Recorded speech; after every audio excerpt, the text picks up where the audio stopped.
I the a-hole for refusing to help my family with their mortgage after they lost their house? I'm Harper, 38, living in Portland for the last decade, and I've always prioritized financial independence. My brother Eli and his wife Tess, both in their 40s, recently lost their house after failing to pay their mortgage for months. Despite their stable jobs as a teacher and a nurse, they lived an extravagant lifestyle, luxury vacations, private schools, and high-end purchases, without managing their finances. When foreclosure became imminent, they turned to me for help, asking me to cover their mortgage temporarily. While I empathized with their struggles, I was frustrated by their reckless decisions over the years. I declined, explaining that I couldn't risk my financial stability to bail them out of a situation they created. Eli accused me of not caring about family, while I argued that enabling their behavior wasn't the solution. The conversation ended tensely, and since then, my parents and siblings have been pressuring me to reconsider. I feel conflicted. I've worked hard to live frugally, saving for my future, while they ignored opportunities to adjust their spending habits. Helping them feels like rewarding poor choices, and I worry it sets a precedent for them to rely on me instead of taking responsibility. On the other hand, I hate seeing my family struggle, and guilt nags at me for not doing more to support them. My parents say I should prioritize family and keep the peace, but I believe they need to learn from their mistakes. Am I wrong for standing firm, or should I reconsider to avoid further division in the family? Story 2. I'm Violet, 46, and I've always been the one to keep the peace in my family. However, last month at our family reunion, things took a turn. My brother Brian, 45, and his wife Tessa, 43, have been married for over 15 years and seemed like a typical happy family with 2 kids. But during the reunion, I overheard Tessa talking to my cousin Maria about how hard it was to keep her affair a secret. I'd already noticed strange behavior from her in recent months, like avoiding Brian and spending excessive time on her phone.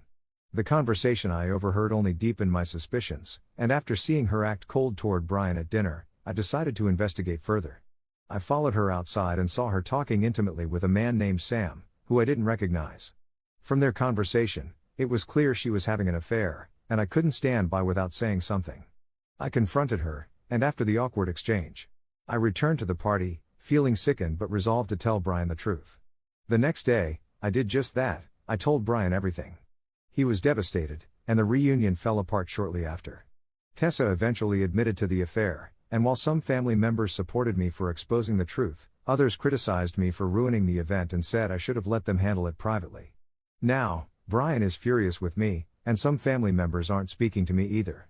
I'm torn. Part of me believes I did the right thing by not letting her continue deceiving him, but another part wonders if I should have stayed out of it. So, am I the a-hole for exposing Tessa's affair at the family reunion? Should I have kept quiet and let them work it out on their own? Story 3. I'm 35, and I've always been the black sheep of my family, never quite fitting into the perfect image my aunt and uncle, Deborah and Greg, have cultivated. They have 2 kids, Maggie, the golden child, and Erin, the rebellious one.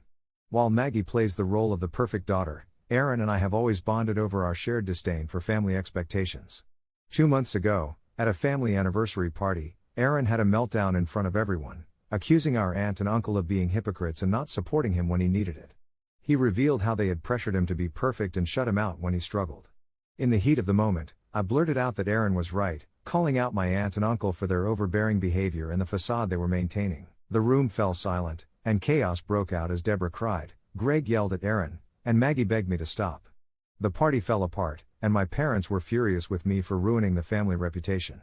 Since that night, I haven't spoken to anyone in the family, and I've received constant messages about how disappointed they are in me. Part of me feels I did the right thing by standing up for Erin and exposing the truth about the pressure they've placed on him. But another part of me wonders if I took it too far, as I've now alienated myself from everyone. I'm torn because I know Erin needed support, but I also feel the weight of destroying my relationship with my entire family. So, am I the a-hole for taking Erin's side and ruining my family's reputation?